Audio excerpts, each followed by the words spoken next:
Alrighty. We do have Kiss Cam going on right now, although Kiss Cam is not working very well, is it? Here's Kiss Cam. Go to sleep. There. That's Kiss Cam right there.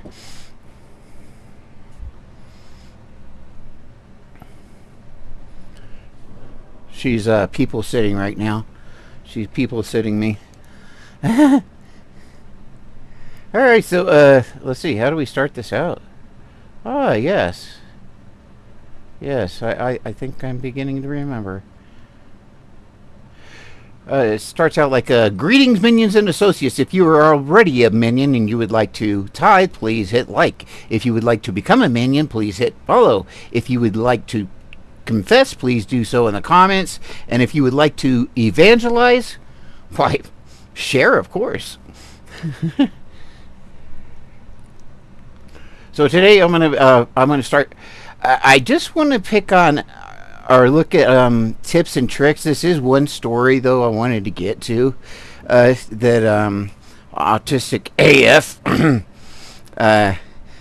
was talking about it. And let's take a quick look at it. It makes me a little bit nauseated. There are more nauseating stories though today. Luckily though, I don't think I'm going to have to deal with them. I don't know if I'm going to have enough time or if I'm going to be up to it to get to the regular news today.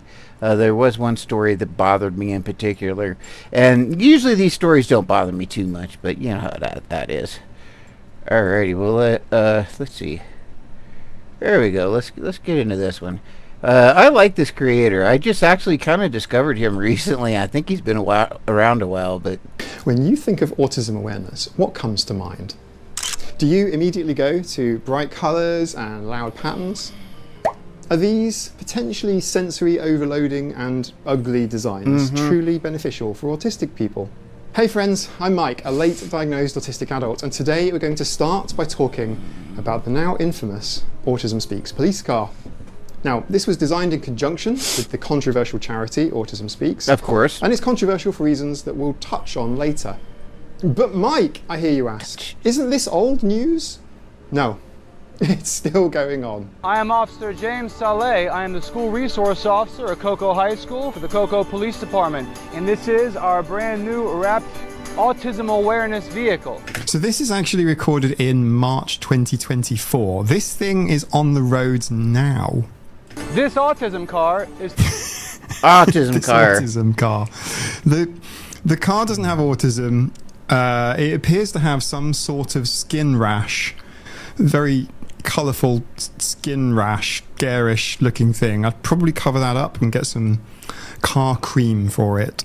to raise awareness to folks in the community about people with autism and those on the... I wonder how many autistic people they're going to arrest and put in that car and basically have them arrested because they're autistic. Just wondering. Just wondering, because it will happen. They will put autistic people in there because they don't understand what's going on with the autistic person.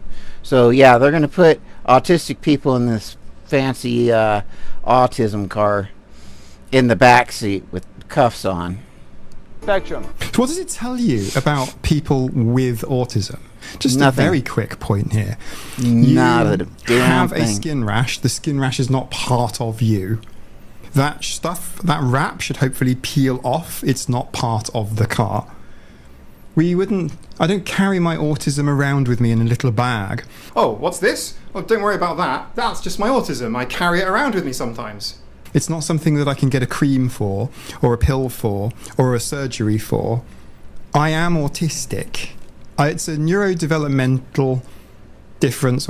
I don't know about he can speak for himself. I didn't like mine. I just got rid of it. I threw it out in the trash last week. Okay, that's what I did with mine. Okay, I know there might be some things that you shouldn't be putting them out in the trash because of them OSHA neurologically ecologically stuff there. anyway, because we don't want to be illogical, ecological, then we don't want to put them out there in the trash because it might not. I mean, if I was trash, I wouldn't even want to be seen with that wrap. That's for damn sure. Or neurodevelopmental disorder. If you want to get technical about it, it affects, people from their entire lives, from birth to death, the whole thing in between. Nope, I just done got rid of mine. Rock, all the way through. It affects your experience of life, everything about you. It's not like it's the only thing about you, and that's all you are, but you don't. It's not like with autism. So some people will like. I got snake oil for you too. That language where you it's say, expensive snake oil, but it's worth every drop. I tell you. This is. I saved my grandma. Made her 20 years younger. Sure did. So he has autism. She has. She had autism too, but she had some of this snake oil, and she turned 20 years younger, and she didn't have that autism either. In fact, I think that she may have cooked dinner or something, and it may have gotten on the spoon or something, because that's how I decided I wasn't going to have no autism, and I woke up and I was like, nope, and I went done throw it away. We already done talked about that. Okay, but it's much more appropriate in general to say an autistic person.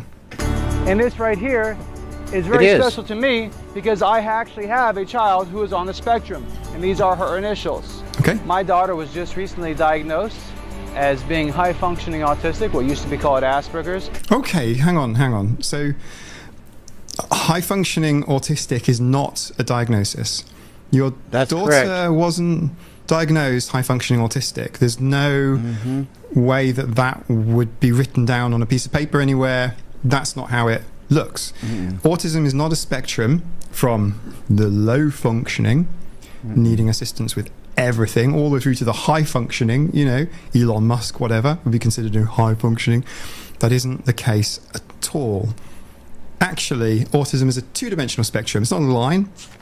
It's better represented that way, which shows the various aspects, parts. I like to think of it as a spear, but I think you could take it even further than that. If we were to get to it, it'd be more four-dimensional, I'm sure. There's things that we're just never going to understand. And that's okay. We don't have to understand everything. We just have to understand what we need to understand. Understand? A person and the various ways in which they need support, or they're good at, or they're less good at, whatever. And she was actually underdiagnosed for many, many years as having just ADHD until we took her to the psychologist. He did his evaluation. I believe that. As soon as we got the diagnosis, it opened up all kinds of possibilities, and it helped me to understand how she thinks. And that's what's important. Police officers in general receive many, many hours of training dealing with people with mental health conditions. I kind of wonder if my first wife, if she's not autistic too. I've been thinking about that a lot lately. She knows she's ADHD, but I wonder, I think she's probably autistic too. I really do. And it's okay.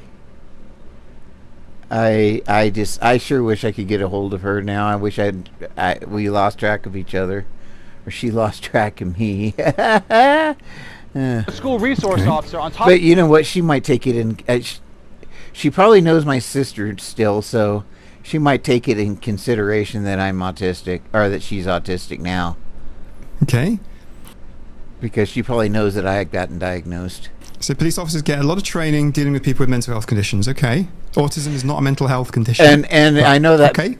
Okay, and I know that whole spiel may have sounded very odd, but I care very much about my ex-wife, and she cares about me. It's not like we're not buddies or friends like we used to be, but we certainly do care about each other, and we certainly are on friendly terms by all means. There's no bitterness or hard feelings or anything like that regarding that relationship. It was just we were real young, and I know I was autistic, ADHD. She knows she was ADHD. Like I said, she's probably autistic. But we didn't know that stuff. I didn't know School till I was resource officer 15. school, we also had to go through a crisis intervention training school, which helped us understand more about how to deal with people with autism and other mental health issues. No, autism is not. It's not a mental health issue. And that's the context in which they were taught, was crisis intervention. In other words, autism is going to be a problem. They have no duty to protect or serve. Not a mental health issue, James. Autism is a neurodevelopmental disorder or neurodevelopmental difference. It is not a mental health condition. There's big differences there. You are more likely to have co-occurring mental health conditions, certainly. This is the problem here.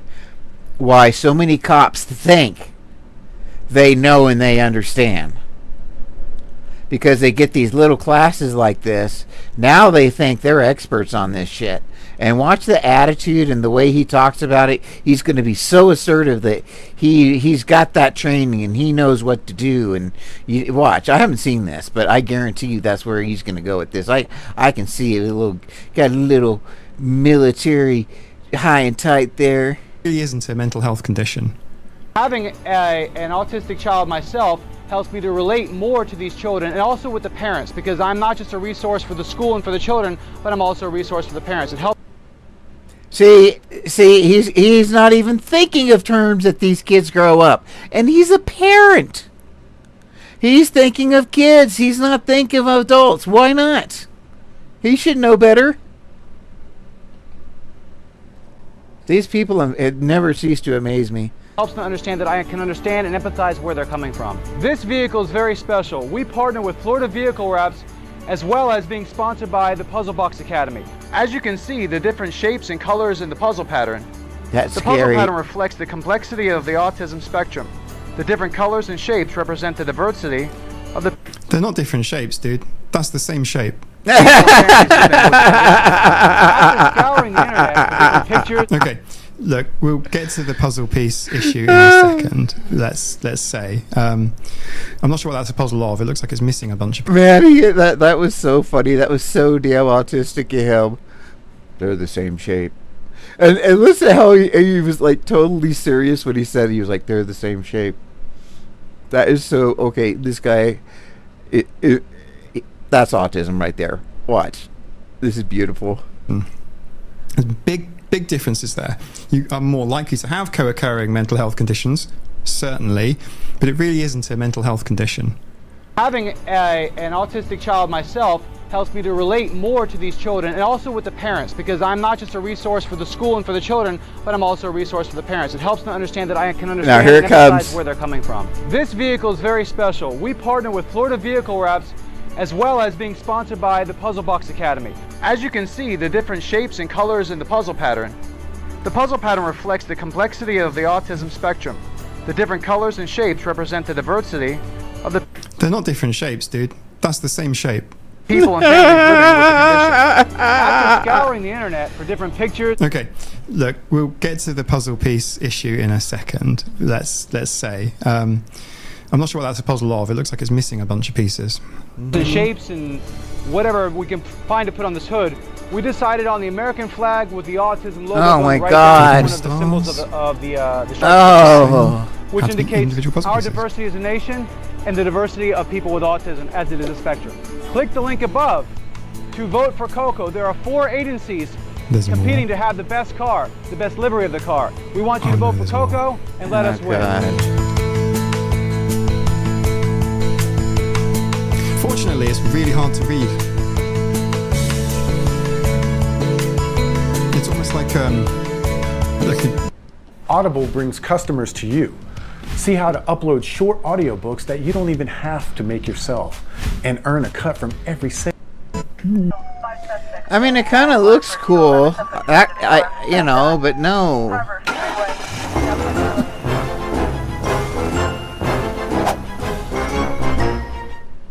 sensory overload. It can happen to anyone. We've all got our limits, but it is particularly common among autistic people and those with sensory processing disorders or other neurological conditions. Sensory overload can make it really difficult to concentrate or to function. as our brains struggle to focus on the task at hand. It feels like stress or this building of anxiety and sometimes even physical pain. Sight, being one of our senses that can contribute to sensory overload in autism, I'm really not sure how they feel loud colours in a vomit-inducing pattern is helping to raise awareness of autism. Do they raise awareness, or might they make things worse? In some respects, we wouldn't be here talking about these vehicles. So, in one way, they have actually managed to raise awareness, although I question if it's the right kind of awareness. Look, I'm aware not all autistic people are like me. And if you've met one autistic person, you have met one autistic person. However, it's clearly aimed at, not children specifically, but the parents of autistic children. These designs are made by people who think this is what autistic people want to see, and in that respect, it is offensive. It's not come from within the autistic community, it's come from outside it. And to that extent, it's hard to feel like it isn't, right? But it feels like it's an imposition.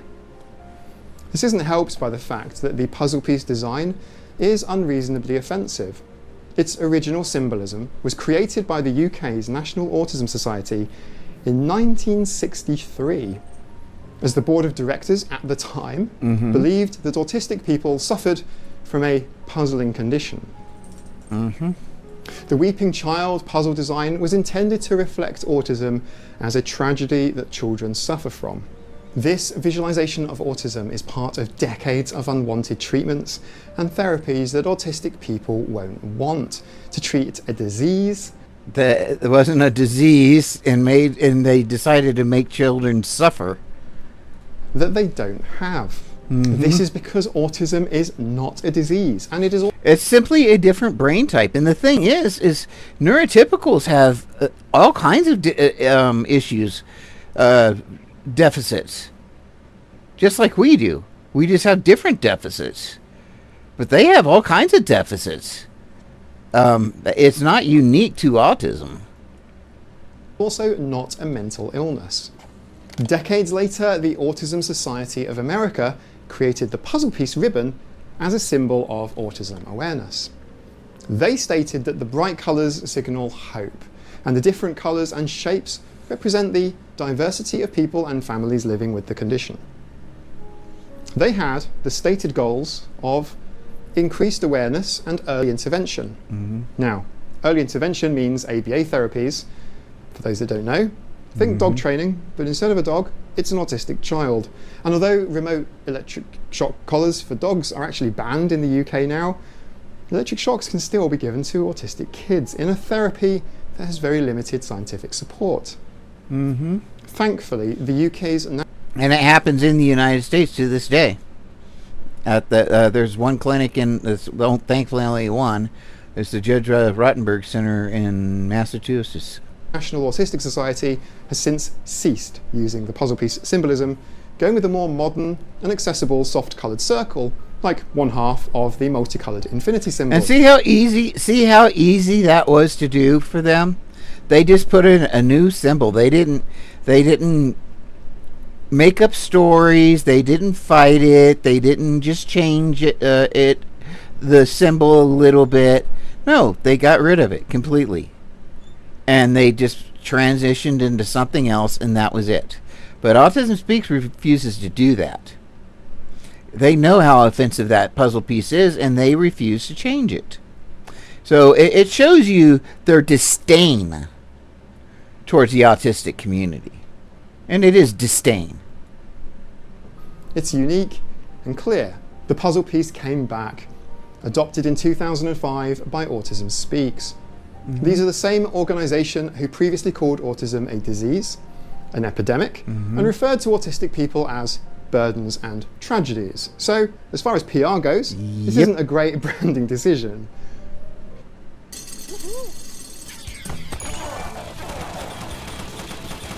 I get YouTube commercials. Puzzles, particularly with large colorful shapes like that, support the misconception. At least that's more pastel. That's actually probably the best one I've seen, because it's not the colors are more pastel, it's not quite so loud. That autism only occurs in childhood, and autistic Right. adults are largely ignored. Yeah, and that police officer who had a kid that was autistic missed it too.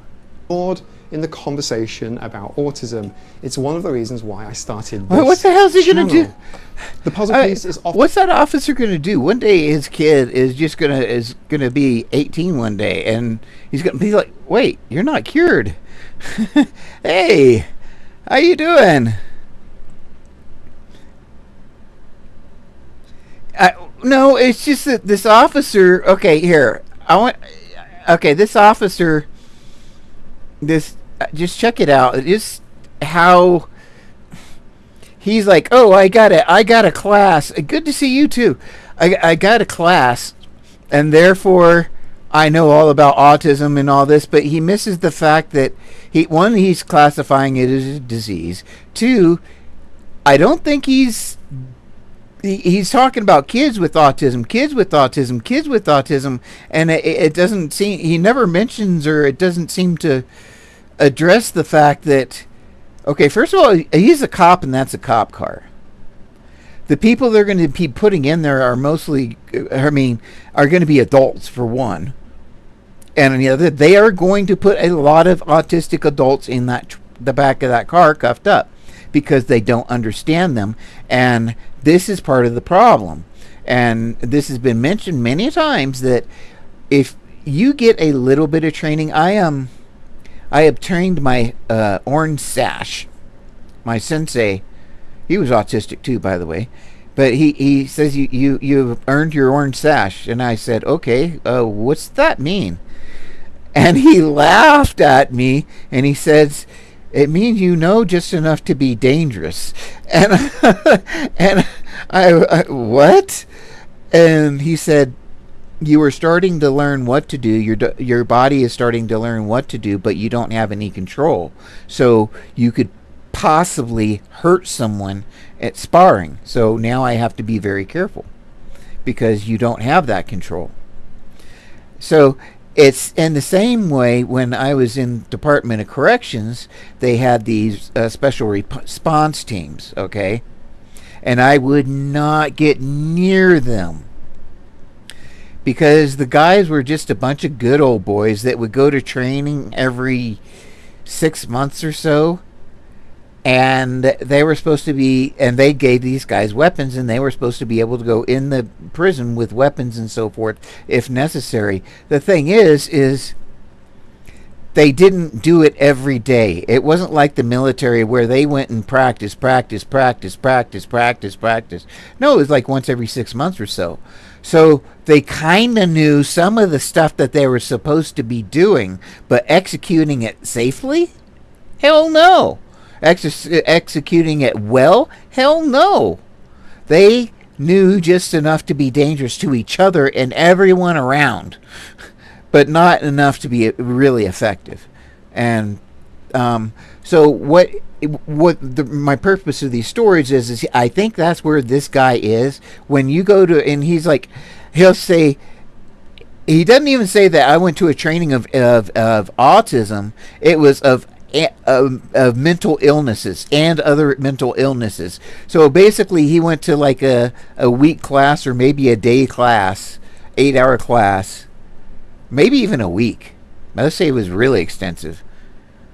So, 5 8-hour classes, and now he thinks he's an expert in all psychology and all autism and all mental health issues. You see what I'm saying? Like, he thinks he's an expert on that stuff now. Just watch his attitude and everything. This is the type of guy that is dangerous as a cop. I was a cop for 15 years. They have too much confidence. They just think they're all that, and that they know their shit, and they don't. Resource officer at Cocoa High School for the Cocoa Police Department, and this is our brand new wrapped autism awareness vehicle. So this is actually recorded in March 2024. This thing is right on the roads now. This autism car is this autism car. The car doesn't have autism. It appears to have some sort of skin rash.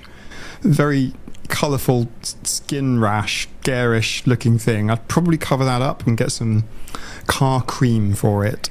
To raise awareness to folks in the community about people with autism and those on the spectrum. So what does it tell you about people with autism? Just a very quick point here. Yeah, that is one thing. It tells you nothing about autism. And this is why I was always so prejudiced about autism awareness. Okay, so somebody's seen puzzle piece on a cruiser. Okay, autism. When it stops there, it doesn't help anyone, is what my point is. I think, you know what, as far as, you know, we mandate education of our history. Why don't we mandate education of different cultural types and different neurotypes and so forth in our schools? That's just essential to know as math or social studies or anything else. Understanding different neurotypes. And I'm talking about just basics. Not just... it's like me saying... Weeble. That's go do Weeble. Go play with your Weeble. Right? Out of context, it's like, what the hell are you talking about? But of course, I'm talking about my Weeble Wobble. You know, it's my fidget, one of them. But because I always loved Weeble Wobbles when I was a kid. But, you know, out of context, if you just say autism, nobody knows what that, anything else, that doesn't help anyone. So why don't we do that as part of our education system? Just saying. Have a skin rash. The skin rash is not part of you. That stuff, that wrap should hopefully peel off. It's not part of the car. I don't carry my autism around with me in a little bag. Oh, what's this? Oh, don't worry about that. That's just my autism. I carry it around with me sometimes. It's not something that I can get a cream for, or a pill for, or a surgery for. I am autistic. It's a neurodevelopmental difference or neurodevelopmental disorder. If you want to get technical about it, it affects, you know, people from their entire lives, from birth to death, the whole thing in between. Autism, like a stick of rock, all the way through. It affects your experience of life, everything about you. It's not like it's the only thing about you, and that's all you are, but you don't, it's not like with autism. So some people will like that language where you say, this is... And one thing about this high and tight going on here, I truly hope this guy's a Marine. I hope he's like a, well, there isn't even a such thing as a guard for the Marines. I don't think, is there? So, like, the fact that he's got this pseudo-military high and tight tells you a lot about this kid. It tells you a lot that he considers himself to be an authority. He wants to assert that authority, and he wants to show how militant and make himself look more coppy, more authoritarian. You know, this is something you need to really watch out for. This type of guy here. So he has autism. He has not been doing this a whole long time. If you look at his equipment, it's all brand new. So he hasn't been doing this very long. But it's of course he's more pretty young anyway. In general, to say an autistic person. And this right here is very special to me because I actually have a child. Yeah, see this right here, the corners, all these edges, they should be white. All that top there, that should be white. All this should be white. Because what happens is the leather, as your hands and so forth tend to end up touching that, and it kind of wears on the leather and wears away the black, and it gets down to the leather, and it's actually well oiled and everything from your body. Your side of your arms or whatever, but they get wore there, and the leather gets a lot softer on the edges too from that oil. But all this is brand new stuff.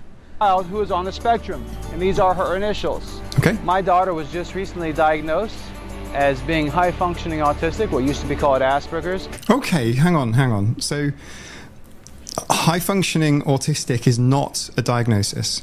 Your daughter wasn't diagnosed high-functioning autistic. There's no way that would be written down on a piece of paper anywhere. That's not how it looks. Autism is not a spectrum from the low-functioning, needing assistance with everything, all the way through to the high-functioning, So she would have gotten a diagnosis of ASD. So it would be written something like autism spectrum disorder.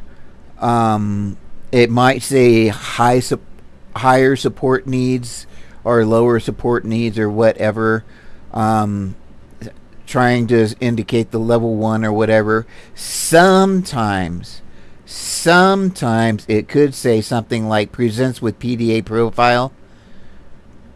But that's going to be pretty rare that you would actually get that on a diagnosis that presents with PDA profile. Although I'm pretty sure it is noted on my record, because I've told my doctors as I've been going in and out that I'm PDA profile, and they're like, what's that? And they write it down in there.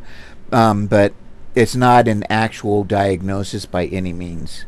It's so yeah, it's no matter what, you were just ASD, period, end of story. We're just autistic. That's all there is to it. That's the important thing.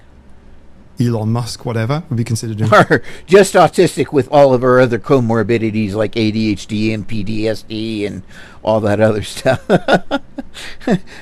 But like Autistic AF is basically saying here, we're all autistic. Okay, that's all there is to it. We're just autistic. High people. functioning. That isn't the case at all. Actually, autism is a two-dimensional spectrum. It's not a line. It's better represented that way, which shows the various aspects, the various parts of a person, and the various ways in which they need support, or they're good at, or they're less good at, whatever. And she was actually underdiagnosed for many, many years as having just ADHD, until we took her to the psychologist. He did his evaluation, and as soon as we got the diagnosis, it opened up all kinds of possibilities, and it helped me to understand how she thinks.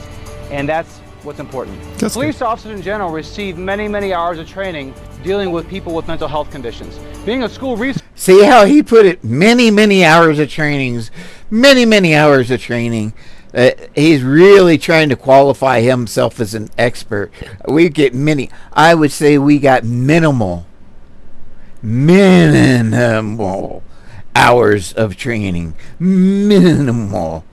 Now, of course, I was at a different department and so forth, but there is no way. I wouldn't even consider a PhD many hours of training. I would consider that many hours of a good start. Source officer on top. Okay. So police officers get a lot of training dealing with people with mental health conditions. Okay. Autism is not a mental health condition, but okay. See? Take his word for that. The school resource officer of school, we also had to go through a crisis intervention training school, which helped us to understand more about how to deal with people with autism and other mental health issues. Okay, see how he's got autism framed? He's got autism framed, one as a problem, as a crisis. He mentioned crisis intervention and one there. So we're a crisis intervention problem, and it's an illness. So he is not aware, he does not understand that he has a type of brain that has lots of flaws that is called a neurotypical brain. Or an allistic brain. He may have an allistic brain. That's one that is not autistic. I have an autistic brain. It's just a different brain type. They both have their strengths and weaknesses. Now, their weaknesses are far weaker than ours are, but it is what it is. No, autism is not a mental health issue, James. Autism is a neurodevelopmental disorder. But he went to no, you don't know anything. He went to tons and tons of training, lots and lots of training. Do I need to rewind this to show you this? Lots and lots of training. AF. Neurodevelopmental difference. It is not a mental health condition. There's big differences there. You are more likely to have co-occurring mental health conditions, certainly, but it really isn't a mental health condition. Not in its of Having itself. an autistic child myself helps me to relate more to these children, and also with the parents, because I'm not just a resource for the school and for the children, but I'm also a resource for the parents. It helps them understand that I can understand and empathize where they're coming from. This vehicle is very special. We partner with Florida Vehicle Wraps, as well as being sponsored by the Puzzle Box Academy. As you can see, the different shapes and colors in the puzzle pattern. The puzzle pattern reflects the complexity of the autism spectrum. The different colors and shapes represent the diversity of the... They're not Here different it- shapes. Yep, right here he's going to prove how autistic he is. Listen to this. This just made me crack up. He's going to totally prove that he's autistic. reflects the complexity of the autism spectrum. The different colors and shapes represent the diversity of the They're not different shapes, dude. That's the same shape. people and families living with the condition. After scouring the internet for different pictures, Okay, look, we'll get to the puzzle piece issue in a second. He had no idea. That was just an offhanded comment, but that was such an autistic comment. It was so beautiful. I just loved it. Dude, they're all the same shape. Let's say. I'm not sure what that's a puzzle of. It looks like it's missing a bunch of pieces. and shapes and whatever we can find to put on this hood, we decided on the American flag with the autism logo going right down Could've as gone one with of the symbols stars. of the stripes of the Just flag, saying. which Have to be indicates individual puzzle our pieces. diversity as a nation and the diversity of people with autism as it is a spectrum. And who Click the did link that? And who did that? It sounded like the police department made that choice. See how he frames this? We decided. Check this out. Let's see who we is. and shapes and whatever we can find to put on this hood, we decided on the American flag with the autism logo going right down Could've as gone one with of the symbols stars. of the stripes of the Just flag, saying. which Have to be indicates individual puzzle our pieces. diversity as a nation and the diversity of people with autism as it is a spectrum. Click the link above to vote for Coco. There are 4 agencies There's more. competing. See, now he said we. Now he's talking about agency. So I'm guessing that he was talking about his agency. So it was the agency that came up with this. They didn't ask autistic people. They didn't go to the actually autistic community. And this is very, very common because they think they're doing good here. They think they're doing good, and they're trying to do good. But they don't go to the actually autistic community, and that's why we have to have a voice. That's why we have to have our voices heard. That's why we have to let people know, no, you need to come to us. You don't do this crap on your own, because you may be doing more harm than good. And in this case, they kind of are. Now, first of all, he's got this framed as a child's disease, and he also knows everything about that illness. Have the best car, the best livery of the car. We want you to vote for Coco and let us win. Fortunately, it's really hard to read. It's almost like a 5 suspects inside, one for 211, suspect known to be armed, southbound Harbor Freeway.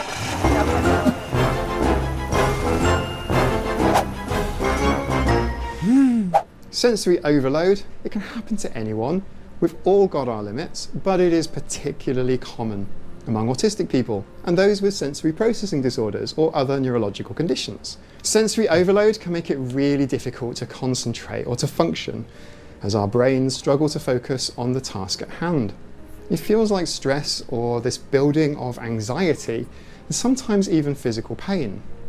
Sight being one of our senses that can contribute to sensory overload in autism, I'm really not sure how they feel loud colours in a vomit-inducing pattern is helping to raise autism. I tell you what, I'd take that car though. I would take that car in a heartbeat. Holy hell.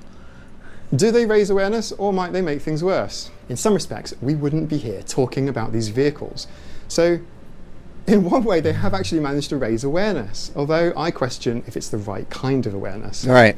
Look, I'm aware not all autistic people are like me. And if you've met one autistic person, you have met one autistic person. However, it's clearly aimed at not children specifically, but the parents of autistic children. These designs are made by people who think this is what autistic people want to see, And in that respect, it is offensive. It's not come from within the autistic community, it's come from outside. That's externalized and push on us. It's hard to feel like it isn't, right? But it feels like it's an imposition. This isn't helped by the fact that the puzzle piece design is unreasonably offensive. Its original symbolism was created by the UK's National Autism Society in 1963, as the board of directors at the time believed that autistic people suffered from a puzzling condition. The Weeping Child puzzle design was intended to reflect autism as a tragedy that children suffer from. This visualization of autism is part of decades of unwanted treatments and therapies that autistic people won't want to treat a disease. Right. Whenever they talk about early intervention, they are always talking about ABA. That's what they are saying. That they don't have. This is because autism is not a disease, and it is also not a mental illness. Decades later, the Autism Society of America created the puzzle piece ribbon as a symbol of autism awareness. They stated that the bright colours signal hope, and the different colours and shapes represent the diversity of people and families living with the condition. And Autism Speaks still uses it to this day. Of increased awareness and early intervention. Now, early intervention means ABA therapies, for those that don't know. Specifically. Think dog training, but instead of a dog, it's an autistic child. And although remote electric shock collars for dogs are actually banned in the UK now, electric shocks can still be given to autistic kids in a therapy that has very limited scientific support. Thankfully, the UK's National Autistic Society has since ceased using the puzzle piece symbolism, going with a more modern and accessible soft coloured circle, like one half of the multicoloured infinity symbol. It's unique and clear. The puzzle piece came back, adopted in 2005 by Autism Speaks. These are the same organisation who previously called autism a disease, so they barely changed an epidemic, and referred to autistic people as burdens and tragedies. So, as far as PR goes, this isn't a great branding decision. Puzzles, particularly with large colourful shapes like that, support the misconception that autism only occurs in childhood, and autistic adults are largely ignored in the conversation about autism. It's one of the reasons why I started this channel. The puzzle piece is often found alongside phrases such as "until all the pieces fit." A charity that claims to support amputees wouldn't have missing limbs in its logo and call the disabled a burden, and yet here we are in 2024 with exactly that. But what about the training? Police officers in general receive many hours of training. I doubt the quality of this police officer's training if he's referring to autism as a mental health issue. It isn't. It isn't a mental health issue, and it isn't a disease. It's a neurotype. It's a developmental condition. Let's talk about the problems. And that's exactly what I was talking about. Respond differently to how police expect, especially under stress or if they're struggling with sensory overwhelm. Autistic people have suffered at the hands of police, from unlawful arrests through to shootings. Imagine police being called to the scene of an autistic shutdown or meltdown, or how about someone is simply stimming in a manner that neurotypicals find awkward. Imagine if this person is large and black, perhaps. Not a child, and they're flapping and dancing or moving about in an untypical manner. It's not a huge leap to consider how the police, in dealing with autistic adults, might make this situation worse if their training is focused on the needs of children and their parents. Well-intentioned? In life as a rule, I prefer to give the benefit of the doubt and take the approach that there's been some misunderstanding rather than malicious intent. And 99% of the time, I'm about right. However, these garish designs, I think, are more than simply offensive. I think they're overriding the voices of actually autistic people. The ethos behind the design considers autism a problem to be cured and treated, rather than a difference to be celebrated. They've had enough time now. Police departments, fire departments, even the Coast Guard have all had years to learn from actually autistic adults like me and others. They should know by now. But they some haven't. people might like the puzzle piece, but some others prefer something like this, which is a colourful infinity symbol and it has some crossovers. That feels like a feature to me.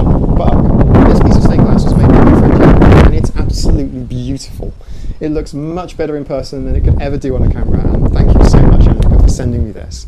If you're watching this video and you are a member of a public service organisation, please consider the way that you interact with autistic people in your messaging. Don't just run with people with autism like I have this stained glass.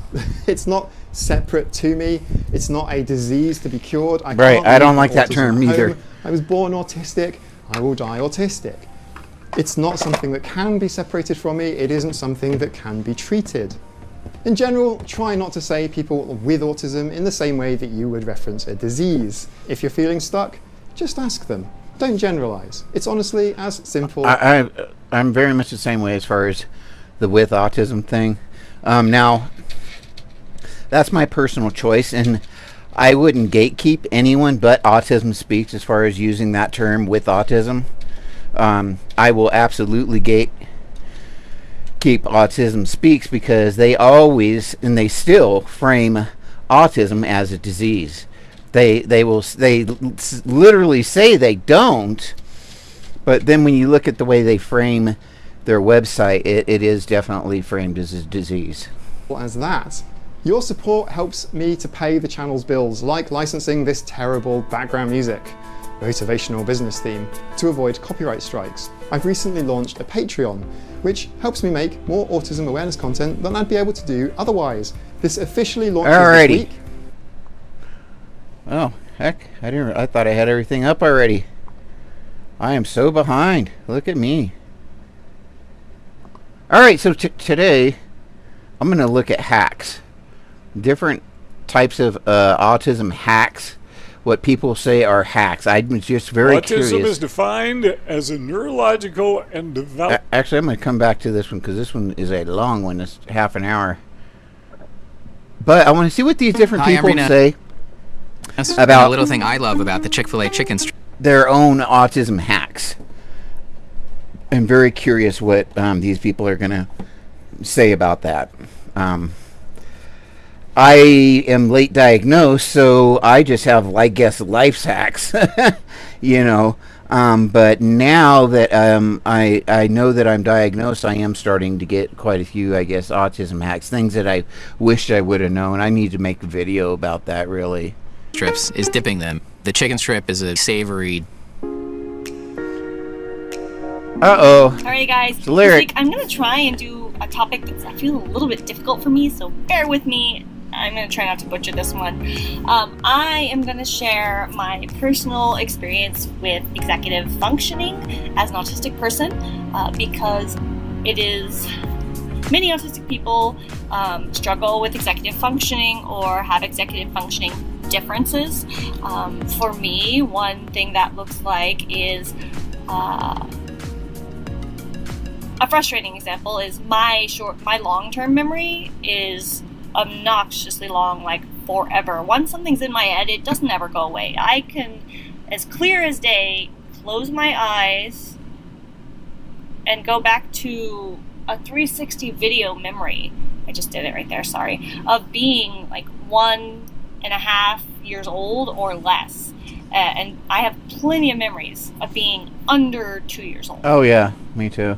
But I have some really weird memories. Like I don't remember being on the breast, but I definitely remember my mother giving me a bottle for the first time. I was so freaking mad.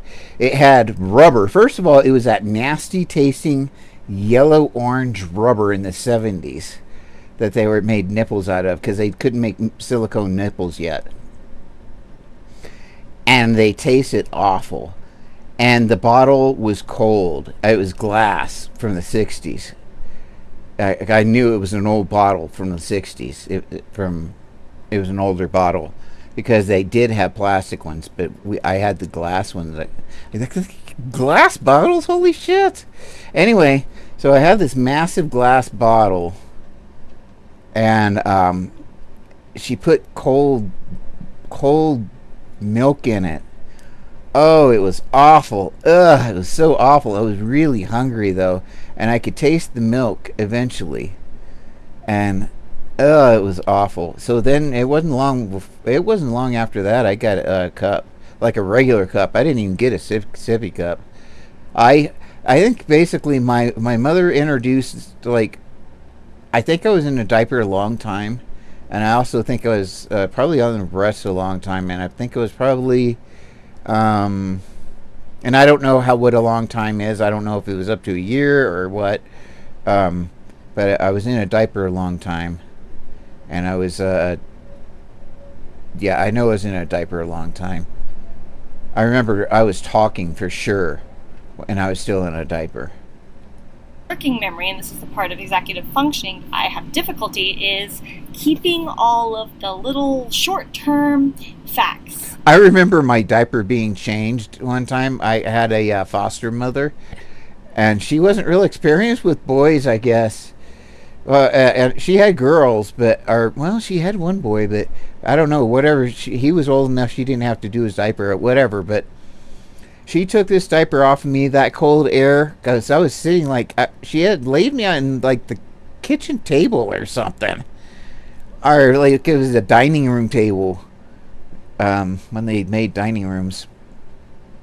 But it was a dining room table or something, and I was laying there. She opened that up. The cold air hit me, and I just started peeing. Psh. She's like, "Why did you do that?" And I was like, "I don't know." So I remember saying, "I don't know," which means I was talking fairly well. I know I was walking well, like running around all over the damn place, for sure. I don't know how old I was. I'm gonna guess 3. I'm gonna guess 3-ish. In my head.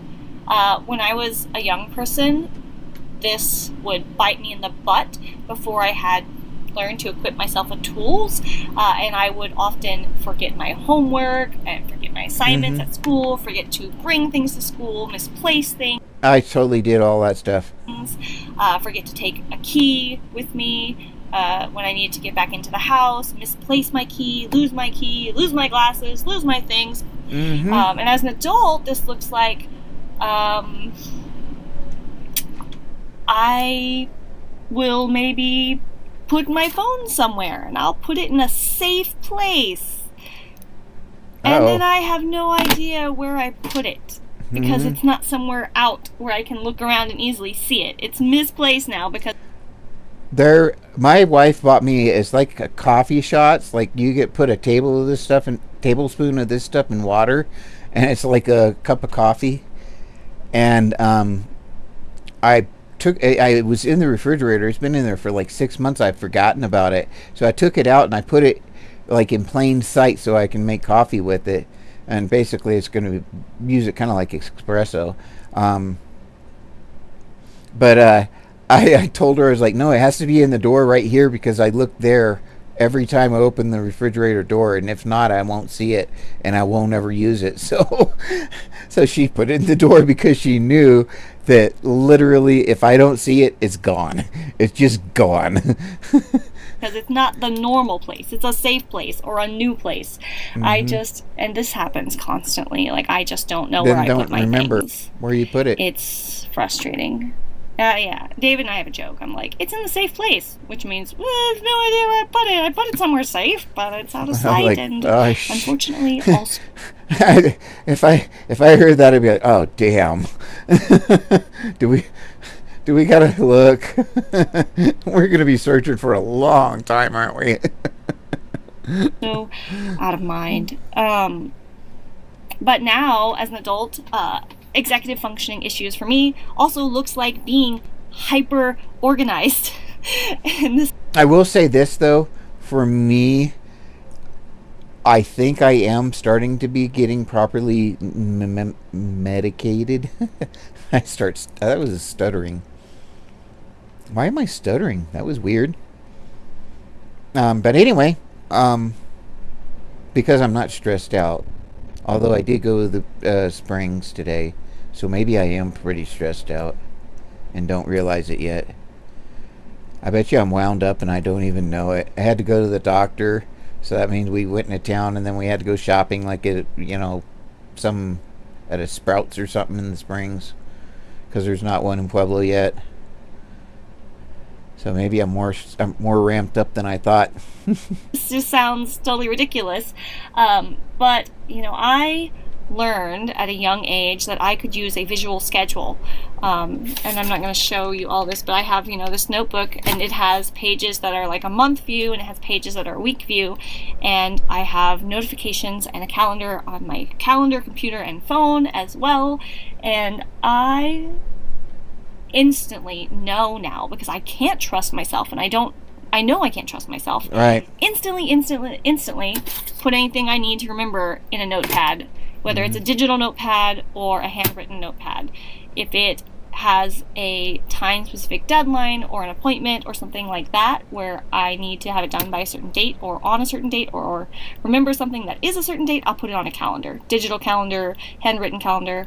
I actually keep my calendar digital and handwritten because that helps me to remember. I've done either or in the past, and right now it's just helping me stay super organized doing it that way. At work, I have tasks. I used to have a notebook, and what I do at the end of the day every day, this actually did work for me. It was a little notebook that I could put it right with my wallet. It was that same size, pretty much size of a wallet. Anyway, I would put each evening what I wanted to get done for the next day and what I needed to get done. And so I would have easy to obtain goals, like really easy to obtain goals, things that I needed to do. And then I would have long-term goals or goals for like that week. And then, so they weren't expected for me to do anything on them specifically. But if I could get all the other things done, then I could maybe work on those projects. Maybe it's finishing building a fence. Maybe you got all the poles in, but you just got to finish up actually putting the planks on or whatever. That kind of thing. Well, I can get a few minutes here, a few minutes there, and just finish this project up. That kind of thing. But it needs to be done by next Friday because we're going to have a dog in there or whatever. That kind of thing. So I would put all those goals in there, and then so I would put also bonus goals, like I wanted to keep clean the kitchen sink. So I'll put that on there. That's not necessary. That's a bonus. So that's like a bonus serotonin for the ADHD thing, to make me feel like I accomplished something else. Maybe that's not that big of a deal, but I can feel like I did extra that day if I needed to, if that makes any sense. And the reason I had that, I had everything written with the pencil or pen, usually a pencil, but I wanted to be able to mark off those things as I did them. That was the big deal, is me marking them off on that notebook, so that when I opened the notebook, I would see all this marked off stuff and only a couple of goals left. Well, since all those goals were marked off, even though those were bigger goals, there was only like 2 of them, so they didn't look near as big compared to all those other, even though they were small. I was trying a trick on my own mind, basically making these bigger goals look smaller compared to all these things, because I had accomplished all these things in one day, and look, there's only 2 left. That kind of thing. So that would help me to motivate me and say, well, shit, I could go get on that fence tonight and maybe just work a couple of extra hours and, sacrifice watching a TV show, whatever. I don't know. I don't watch TV shows, but that kind of thing. And so maybe I might only have one thing left on that list, but that was an even bigger goal. Have so-and-so paid off by this coming October, whatever.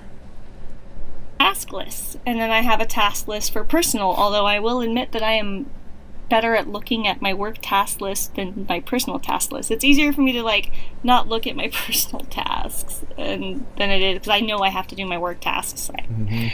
It's frustrating. So I really, really depend on my calendar and my schedule to get me where I need to be and to keep track of things, because I know that information isn't going to stay here. Another thing, what that looks like for me. And my wife is not autistic, but she's ADHD and she knows it. But she has a notebook calendar that she calls her brain. Literally, she calls it her brain. And her entire life, her entire schedule is on that. And it used to be that Bridget's schedule was on it. That's her sister. And my schedule was on it, and it still is to a large extent. And then her dad's schedule was on it when he was going to the doctor. Now he's kind of at the hospital all the time now, so that, you know, she doesn't have to worry about the appointments and all that stuff now, for the time being anyway. But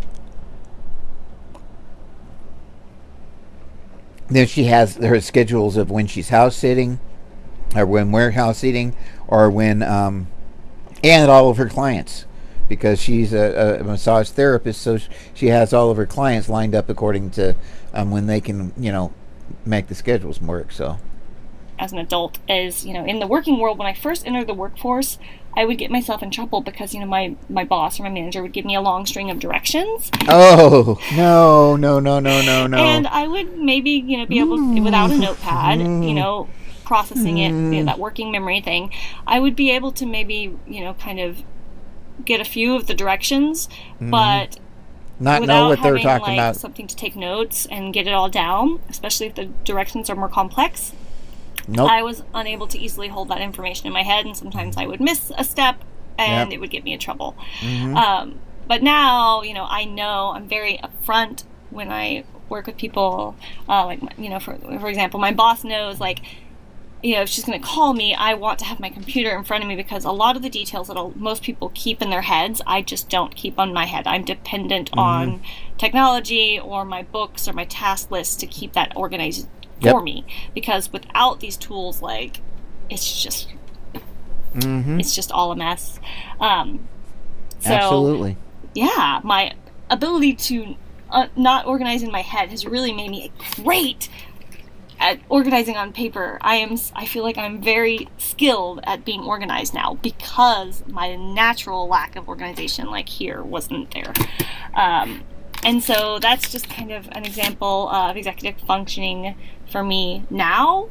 Another example, and this is a frustrating thing, and tell me if you get this, is that thing where it's like, I know I need to do something, and it might even be bothering me that I haven't done something and I need to do it, and I'm just like, oh, I need to do this, I need to do this, I need to do this, or I'll see something, I'm like, oh, I need to clean it up, I need to deal with that, but then, even if you're just like, this needs to get done, it's bothering me that it's not done, you just don't do it, because you just feel like starting to do whatever that thing is just too big of a task, and you can't. That's PDA.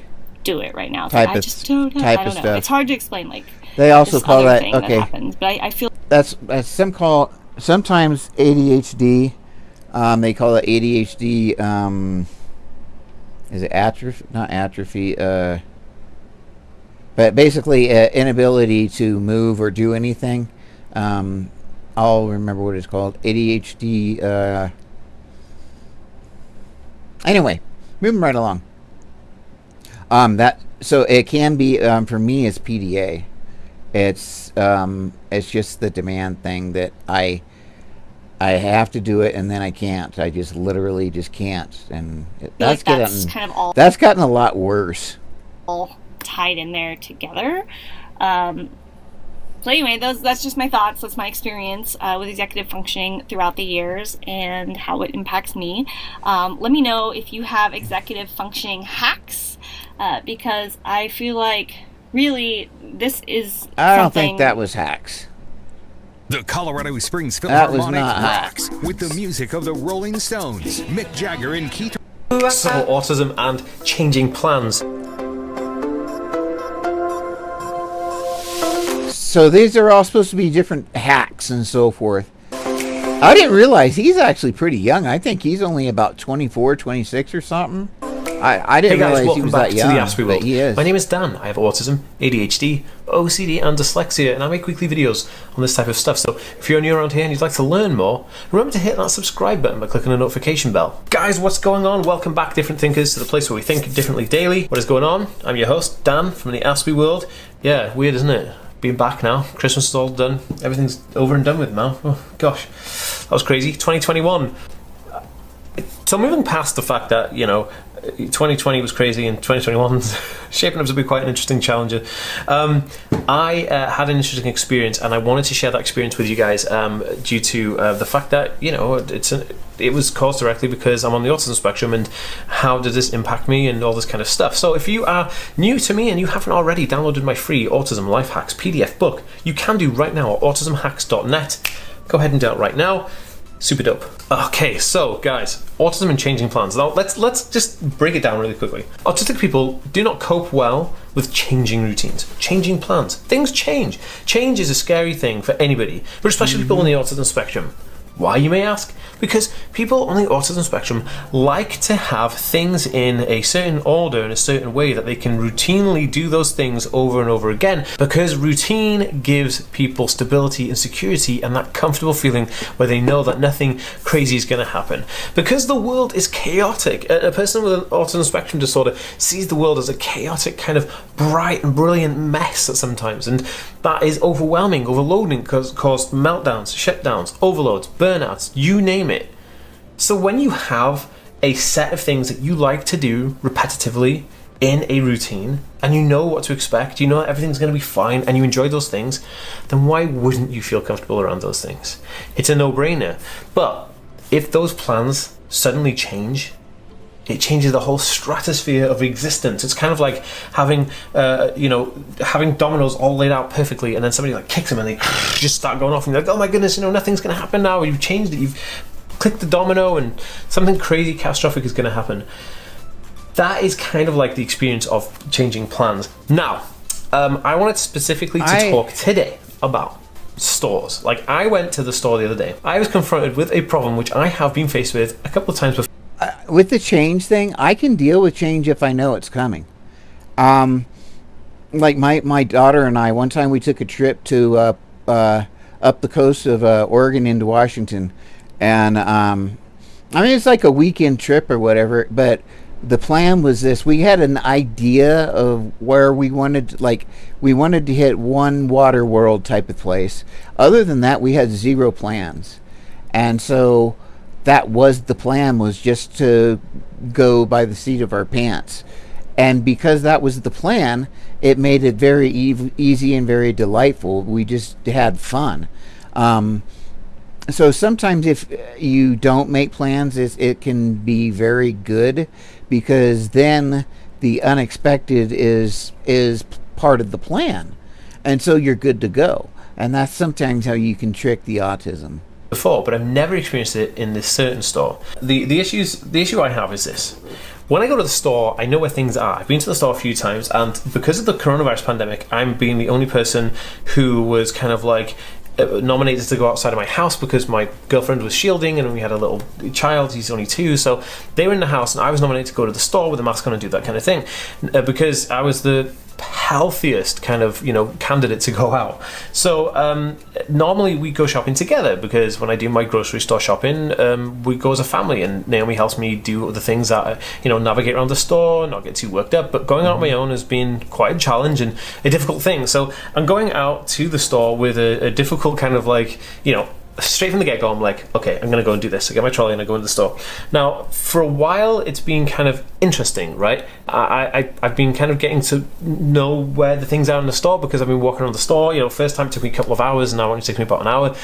So I went to the store that I normally go to called Lidl, where I get a lot of our fruit and veg from. So I go to Lidl, and they have a nice organic section, so it's kind of cool. So I go in there, and as soon as I go in the front door, everything's changed. They've changed the layout of the... Shit, I worked at Walmart, and when I did, in that year, for whatever reason, the executives, they were having all kinds of issues, and I don't know what their issues were, but they were changing our store almost every week, every 2 weeks for sure, and this went on for at least 6 months straight. And I worked there, and it was like I would go home, and then they would completely change the aisles overnight, and I was like, son of a bitch. It was terrible. Sorry guys, they changed the layout of when you first go in. All the shelves were changed over. Sorry guys, what happened then? There was that was a tick happening because I was nervous about talking about this, so please bear with me. And they changed all of the shelves on the left-hand side and the right-hand side, and the shop was basically upside down. And I was like, oh no, where do I go? And it took me a while to find my bearings, but what happened is when I went in there, I was like instantly shocked, like, oh my goodness, where's things? I started to kind of think, oh, okay, well, and then I tried to think logically about it.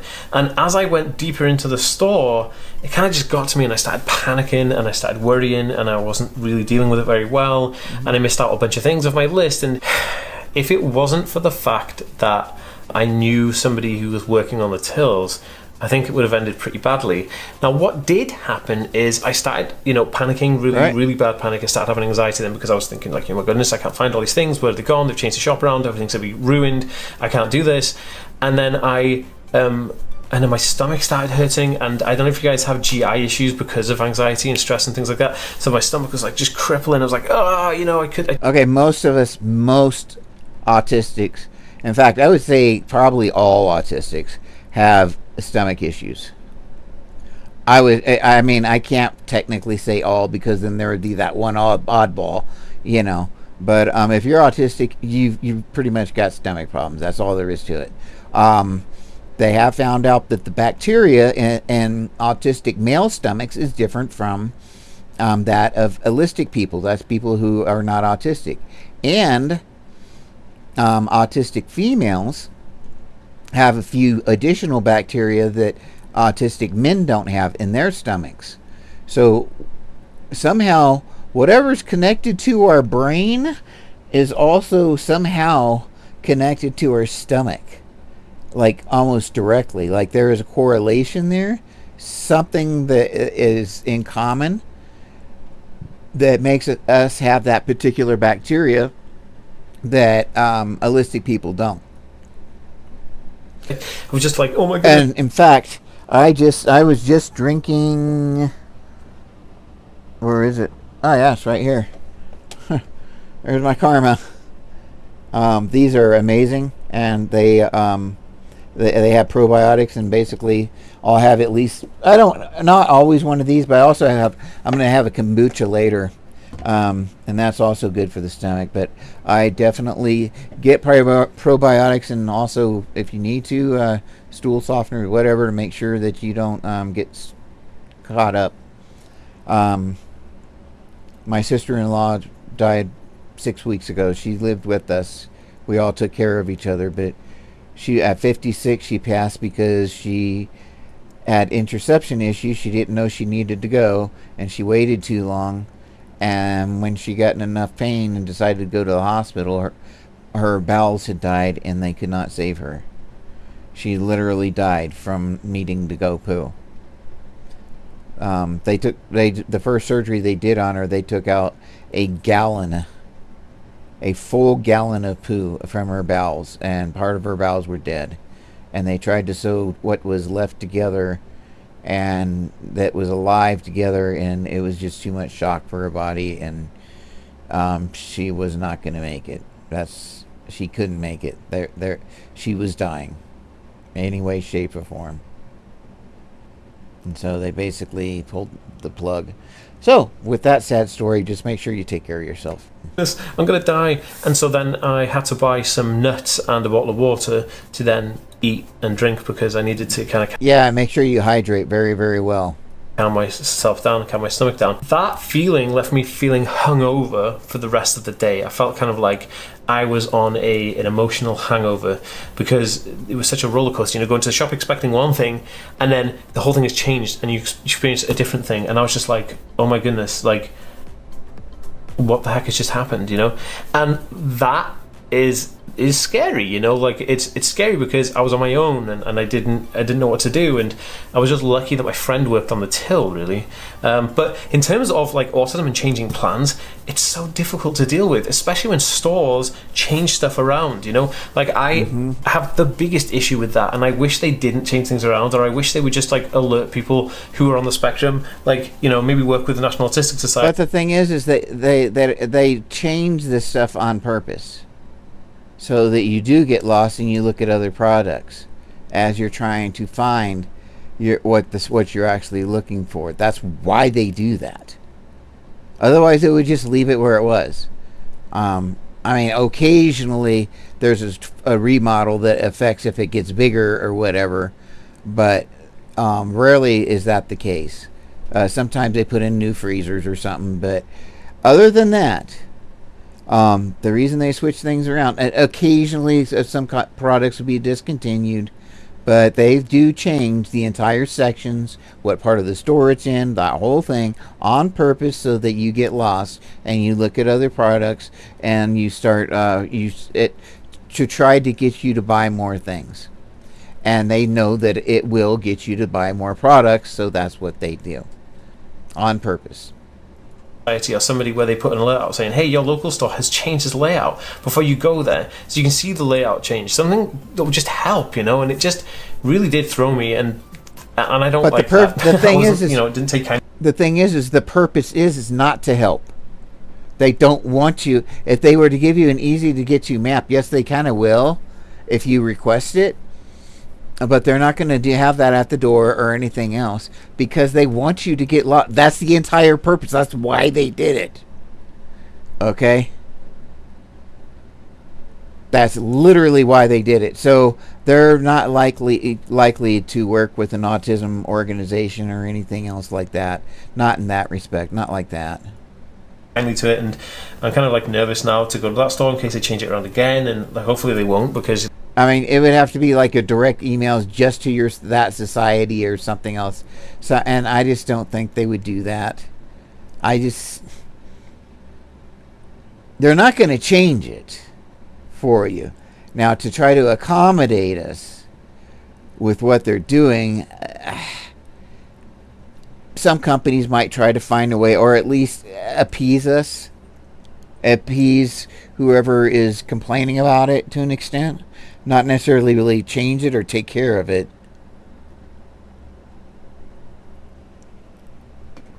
But appease. They've never changed it, and then all of a sudden they changed it. I would have even preferred a new store, just build a new store, because I didn't know, okay, well, it's a new store, I know that I'm going to expect not to have the same thing. Right. And it would be easier to go into a new store than to go into the store where you expect everything to be where you expect it to be. Way easier to go into a new store because the expectation is that you don't know where anything is and you have to figure it out. Oh yeah. About this store. So that was kind of my biggest issue with that, but it is what it is. I'd love to know what your opinions are on it. Do you get those issues? Give this video a thumbs up if you relate to what I'm saying, and if you have anything to add to this conversation, pop it in a comment. I read every single one, so that'd be super awesome. And I just find it, it just fascinates me that people can just do that and then just think, oh yeah, that's fine, I'm just going to change everything around, everything's going to be fine. Autism parents, you know what I'm talking about. Autistic people, you feel my pain.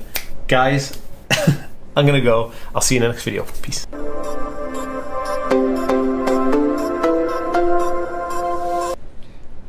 Yeah, sorry, buddy, but that's just sales. That's just sales. Hey, Ryan Reynolds here. Hi, I'm the List Girl, and welcome to my video graphic journal.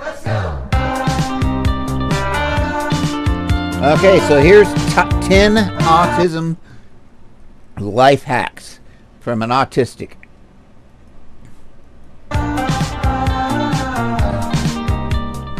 Today I'm going to be going over some autism life hacks. As an autistic person myself, I use these on a regular basis and they are extraordinarily ouch. Looks like useful. You got a cold sore too. If you're autistic yourself, you might find some of these useful if you're not aware of them already. But if you're a parent or friends or relatives to an autistic person... I never have had a cold sore, but I know that would being right there would just because I think I've had fat lips, okay? I've had fat lips, but and I've had sores on the inside of my mouth. Not in a long time. But I can't imagine just how annoying it would be to have a cold sore. And you would like to help them make you would like to make their lives a little easier. Stay along with the video. And I'm sure you'll find at least one thing that may be useful to you. So number one, and I use these quite regularly, especially for when we go grocery shopping or just shopping in general.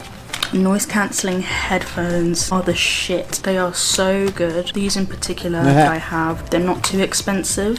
Vanco, and they are really good. They block out most of the traffic, most of the crowds, and as I said, I usually use it when I go shopping, so like it also blocks out like the trolleys, all the beeping, or just all of the sounds. It all sounds very muffled, basically. It basically muffles out majority of the sounds, and some of the sounds it blocks out completely. So this is very useful in preventing sensory overload when I'm out. They're also very good with fireworks. I have gone to a bonfire night before and they have blocked out fireworks extraordinarily well. Something that I've also tried in the past that is really useful is either home delivery for groceries or click and collect. They both are pretty good. It prevents you from having to deal with the majority of the social aspects and having to go out and deal with all the noises and the crowds. And if you yourself are an autistic what do they adult call and have to that get your groceries, then now? I would suggest doing either click and collect or home deliveries for your groceries to avoid the majority of the hassle.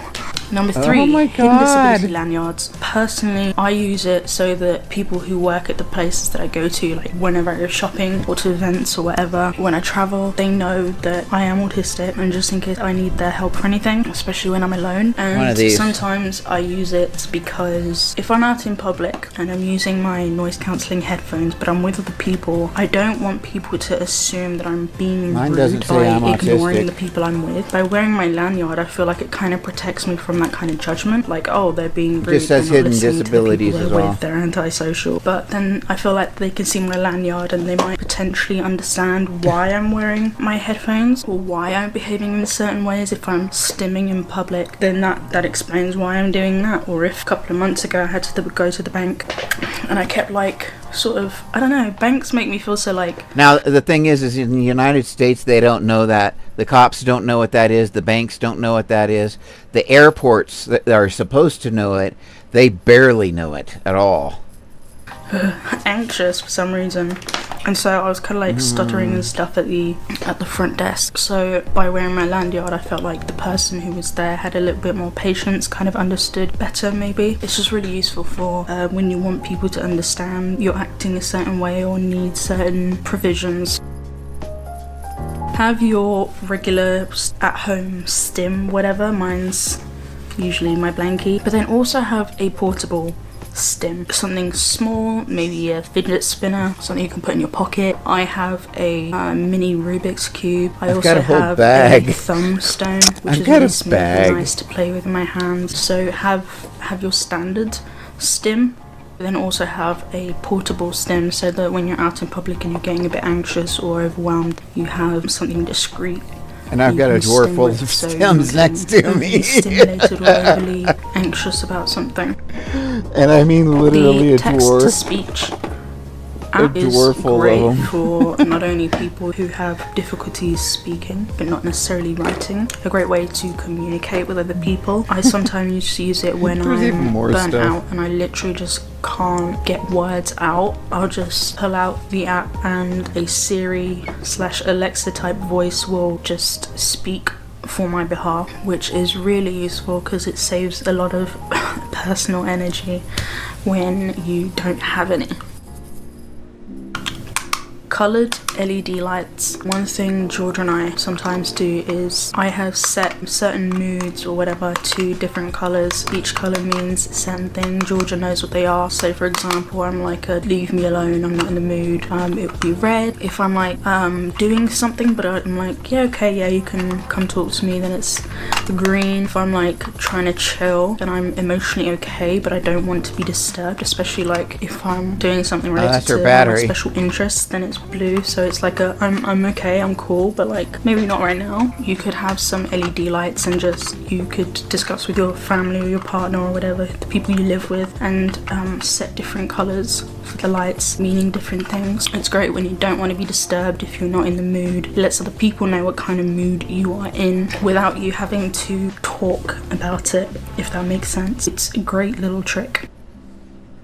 The next one might be a bit of a touchy subject. I find this personally very useful. Having a supportive family or friends or just group of people who understand you, who know your needs and that understand your quirks, and that know that they need to give you plenty of time before they make any changes or plans or whatever, or that they try their best to give you as much time when they do make plans or make changes to certain things. For example, Georgia, ever since we first started dating, she's always been so understanding about my autism, and it took her a while with some things. For example, now you notice in the past 2 or 3 years. Notice she's queer. That's very, very common with us. Very, very common. Together, we're coming up to our 5th anniversary, but only like the 2 or 3 past years, she's been like gotten a lot better with making plans early on and letting me know early on if there are going to be any changes and giving me as much time to deal with that change as possible. Obviously, there are times when she's like very last minute and she couldn't help it because it's somebody else that made the changes or whatever. But majority of the time, she's very good at giving me time to deal with any changes or plan ahead. If you have people in your life that can do that, also really helpful. Number 8, an app that lets you know when each hour strikes. With my autism, I tend to lose track of time. When I was a kid and I'd be playing video games, which is my special interest, and it was time for bed and my parents would be like, okay, you have 5 minutes and then you need to go to bed, I'd be like, okay, yeah, sure. And I'd be playing for like an extra hour or two and my parents would get annoyed at me, but I genuinely would lose track of time and I'd be like, but I didn't know it had been 5 minutes. So I'd frequently lose track of time. But if you download an app that kind of gives you some sort of notification of every hour, it kind of makes me feel, in a weird way, That's it kind cool. of makes me feel more connected to my environment. And You know what would be great for her was like an old grandfather clock. I bet you she would love that. A real one. I would love an old grandfather clock. We had one when I was a kid. My stepmother had one down in Houston. I remember that thing. I love that grandfather clock. I don't know. My sister ended up with it, and then once she gets a hold of stuff, it kind of it has a hard life. Let's just say that. So, but yeah, I bet she would. I've also noticed with ADHD people. Excuse me. I've noticed with ADHD people that a lot of ADHD people will have clocks everywhere, all kinds of places. And let's see what I've got. This is the weirdest thing. I've got one up there and it's off right now because it ticks. I love the clock, but it ticks, so I took the battery out. But I've got a clock right here within arm's reach that I can see right here. But in a lot of ADHD houses, you will see clocks like there will be 6 or 7 clocks in view anywhere, in any direction, at any time.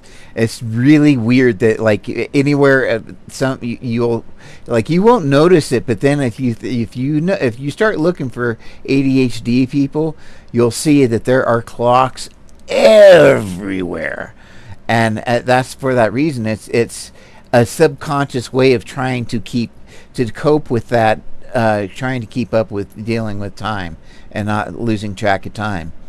And you'll also notice a certain paranoia, like they'll always have alarms or whatever that go off to tell them to get ready for work and then to go to work or whatever and stuff like that, so they don't get distracted.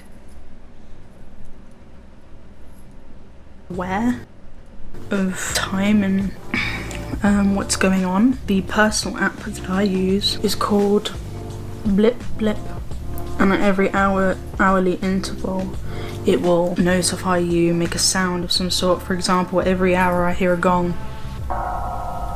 So every time I hear that, I know, oh, it's been an hour. Or if I've set myself a time limit on something, then I'm like, okay, well, hour's up. And it kind of just brings me back to reality, basically, is That's what I'm trying cool. to say. And that is really useful. What did she say that was called? Is using Alexa and Google to set all What did she say it was called? what's going on. The personal app that I use is called Blip Blip.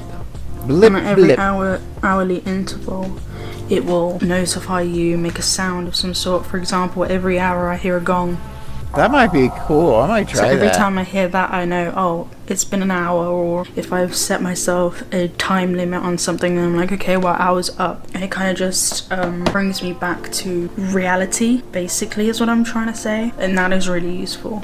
Number 9 is using Alexa and Google to set all sorts of reminders and alarms for anything that you can think of. For example, on my phone, I have an alarm that tells me when to have my lunch, because I always forget to have it, and an alarm to tell me when it's dinner time, because I always have it late. It also tells me when to take a shower in case I'm like really distracted by my special interests and I'm like, oh yeah, wait, I need to take care of myself, as well as when to exercise. I've been trying to add it to my morning routine, but if it's gotten to the end of the day and I still haven't done it, then I have that reminder, which is useful, like, oh yeah, I need to do some exercise, which is good for my body. And I always use alarms and timers for literally everything, not just for when I'm making food and I need a timer, but I set my limits for certain things, so that's really useful. If you also have problems with eating at certain times or doing certain tasks, then using either Alexa or Google or just the alarms on your phone is extremely useful, especially when you are like me and you constantly lose track of time and you get really focused into your special interests and you just forget that life even exists and you have to do certain things like eat, sleep and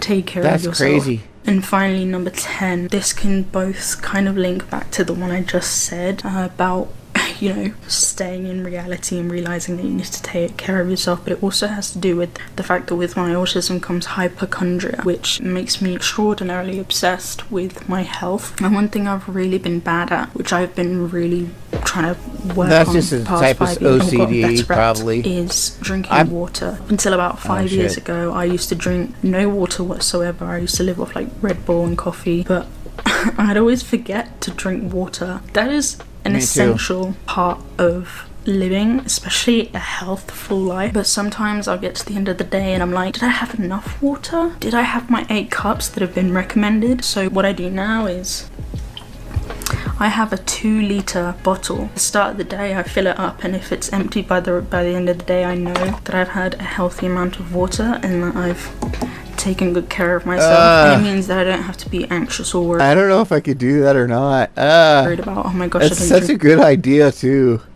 That's such a good idea. Okay, I could do it with Gatorade. If it was Gatorade, maybe with electrolytes or something. But just plain water. Enough water today. So this is also. I used to love water when I was a kid, but when I was a kid, we had this artesian well down in Spring, Texas, and that well was it was amazing. It really was. And the water was great, but it was just fresh well water. We didn't it came straight from the ground. Literally, it came straight from the ground. That's what we drank.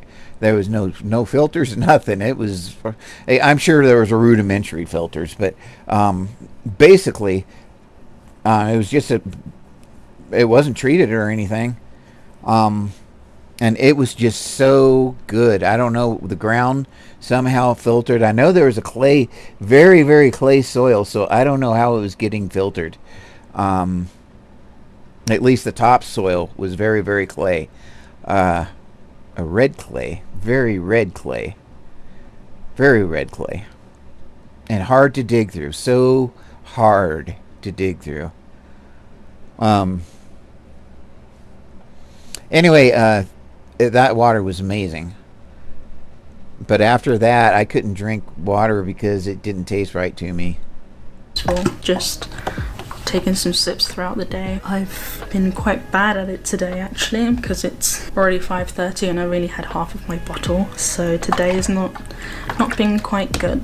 But I've had a lot on my plate today. So yeah, but this is extremely useful because I don't have to, as I said, worry about whether I've had enough water or not, because if it's empty by the end of the day, I know that I've had all the water that I technically needed. Speaking of which, but then again, saying that, for all you worrywarts like me, my hypochondriacs, there was a slight downside when I first got this bottle, was that I was extraordinarily anxious over the fact that I could accidentally overdrink, which can kill. You can literally drown yourself. But then I learnt, and this is a note out there for my fellow hypochondriac, your body can handle about 1 litre per hour. So if in half a day you have half of this bottle, that is good. Don't worry. If you have the whole bottle in one sitting, you may want to go to a hospital. But that's just a little note for my hypochondriacs out there, which helped me when I first started using this bottle. But I'm pretty chill with it now. But yeah, I hope you found all of these life hacks She made useful. it I scary. might make another one. Hello, I'm David Miller. Hi, I'm Melisca. She made it scary. National Rescue Committee. Our humanitarian. Oh my gosh, she made that so scary. Holy hell. Good, at least we're seeing Paige now. Because at least she's not going to scare me. How are you doing today? I hope the answer is well. I hope that you are having a good day. I am having not good days right now. So on my last video, you would know that, well, first of all, it's about astrology, which is like not what is typical over here. But I was in a big astrology mood, and I really like astrology, and so I wanted to talk about it. However, I did not get everything that I wanted to talk about covered because the video was super duper long. I think that I'm going to take a minute on completing the remainder of my astrology thoughts and feelings and opinions. I think I'm going to not talk about houses, etc. yet, because first of all, it's something that I'm very interested in, and I don't want to talk about it when I'm not feeling super pumped and excited or like good about it. And also, I haven't posted that astrology video yet, and so I'm not sure if anyone cares. You know, maybe it's not a thing, so I'm gonna wait for a minute for that. Hope that is okay. Oh, also, hi. If we have not met yet, nice to meet you. My name is Paige Leal. You may know me from TikTok. If you're not doing so already, feel free to check out my TikTok at Paige Leal. And while you're at it, you can follow my Instagram with the same name. I am autistic, and over here we talk about autism and stuff. And we have a pretty good time, if I do say so myself. If we have already met and we are already friends, hello. I love you. Thanks for being here. You're so cool. I bought a house last year, and I am living in it, moving away from home, you know, big, spooky, scary. I do love being alone, but doing things is quite difficult. And doing things right now for me is quite difficult. Actually, right before I filmed this, my mother was here all morning, half of which I was not here, cleaning my house because I'm drowning. But I wanted to share more little hacks, I guess. And this is mostly just in regard to getting things done. Paige Leal adulting. It doesn't have to be like living alone stuff, but I do live alone, and so it's specific to me in that regard, but it doesn't really have to be. Anyway, I wanted to share a few things that I find very helpful for my funky brain. Sometimes it's hard to do things, especially when you have depression and you're like, what's the point? So I have tried to adjust things to make things, I say things a lot, that I am finding out ways to make activities in the act of doing things easier. If you guys have not seen my video, that is things in my autistic home that just make sense. In there, I talk about one big hack for anyone who struggles with the same things I do is to try to make any activity be as few steps as possible, which means making everything more accessible to you faster. Yep. So then you're more likely to do things, or it's easier to do things because there are less things to do. So these are just some things. Like when I used to do chores and stuff, I used to do, a lot of times I do what I called pre-chores or whatever. And that was like I do chores, but then I get chores ready for the next day. So like if I knew I was going to be needing, you know, for 5 buckets of grain, I get 5 buckets of grain ready to go. Or get my buckets ready right there by the grain, or whatever I needed to do. If I maybe I wanted to, maybe I'd water the night before so I didn't have to water in the morning. Things like that. But I also would make feeders or whatever. I would spend a week of work to save 5 minutes a day, or do whatever I could to do any kind of hacks to make those chores easier so that they didn't last. They lasted the minimum time as possible.